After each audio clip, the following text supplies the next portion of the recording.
Today I want to talk about a topic which is very close to my heart, the habit of reading books. I'm not talking about academic books or textbooks, but more the casual book which you read for enjoyment, like novels. So I wasn't reading books since my childhood. In fact, a lot of my friends actually read books, used to discuss among themselves, have competitions, except me, who kind of steered clear of all these things.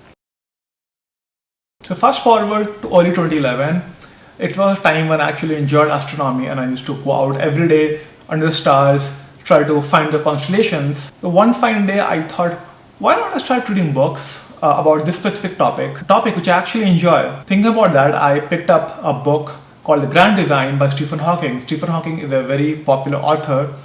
He's still a very popular author. I actually like that. I think the first reason is because I was introduced to the concept of reading books. The second one is because the book itself was pretty good, I would say. The third one is I was reading the topic which I actually enjoyed. Then I thought, this sounds like a very good journey and I'm going to read a lot of books now. Well, I spoke too soon because it took me till the end of 2011, around till November, when I actually picked up my next book. So this time the book was The God Delusion by Richard Dawkins. This was way before Richard Dawkins actually went off the rails. But the book can be judged by itself. It doesn't have to associate with the person who has written it. The points, the arguments made in the book can stand on it itself. Overall, I enjoyed it mostly because it was a completely new topic. I never thought about theology and religion in this way. So I picked up the next book on a very much similar topic, which was God is Not Great by Christopher Hitchens. This one, I would say, is a much better written book. The points are much more clearer. After trying to find other books of this concept, this genre, I realized there is barely any other book which can reach to this level, and I realized that this is a genre I had to put to rest. I don't really need to investigate any further. Along with astronomy, I loved science fiction. I used to watch movies, watch TV shows. I picked up the book 2001 A Space Odyssey because of the movie of the same name. I read the entire series, did not like the entire series, only the first book, which is actually pretty good. So what came next was my attempt at dabbling in fantasy, high fantasy and dystopia. I read the entire series of Hunger Games, which is actually nice. All of the books are actually nice. And I also read 1984 and The Animal Farm.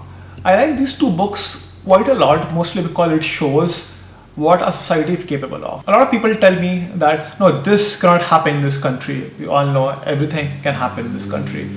Democracy is not a given. We actually have to put effort into preserving the democracy. I thought of getting into philosophy and logic. The first book I picked was Mortality by Christopher Hitchens. Was okay. Free Will by Sam Harris, not recommended. And the third one was by Thomas Paine. It's called The Age of Reason. It was written in 17th, 18th century. It's a pretty good book for its time, but now but I read it thinking it's a newer book, so I was not really that much impressed. But still a good book. So along with dystopia came apocalypse. So there are a lot of books. Like I really kind of enjoy reading this genre, mostly because it gives the author a blank slate where they can innovate, they can understand, they can think about a new society, a new reality, and still pretty much be grounded in reality. You know, like science fiction, the soft science fiction has a lot of things which is actually fiction. Unlike this one, which sound much more plausible. And Station 11, it's kind of okay, it's good. One thing I did not like, it did not explain what really happened. But if you think about it, that is how most of the apocalypse would actually unfold. We might never know what really happened. The book was kind of slow, but it still won a lot of awards. I read The Giver. From outside, society looks pretty good, but if you poke inside, you'll realize it's just a pack of cards and there's barely any freedom in that society. I read The Lord of the Flies, which is about a bunch of children being stuck on an island. Children are also capable of doing a lot of scary stuff, so don't discount them. I read Fahrenheit 451. A lot of people think that this book is specifically about book burning, but the way I understood it was that it's about suppression of book, censorship of book, not the specific act of burning it. The burning of the book is a much more dramatic thing, like it makes news. But suppression, censorship is much more general, casual. So it's probably the book might be a bit boring if it did not involve burning. The other one, which I think is probably one of the best dystopia books, that is A Handmaid's Tale. Just try to think that you are living in that society. You are one of the women. It's like a terrible nightmare which is never ever going to end. And getting back to science fiction, I read the entire Old Man War series by John Scalzi. I actually read pretty much all the books by John Scalzi except the last few.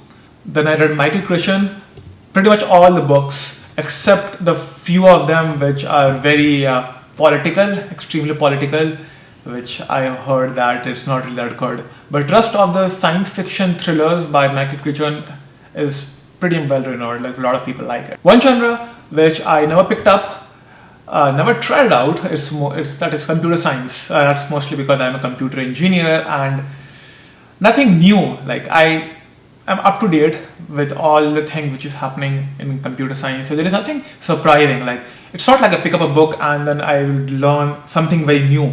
But the two genres which I haven't picked up that much, the first one is self-help.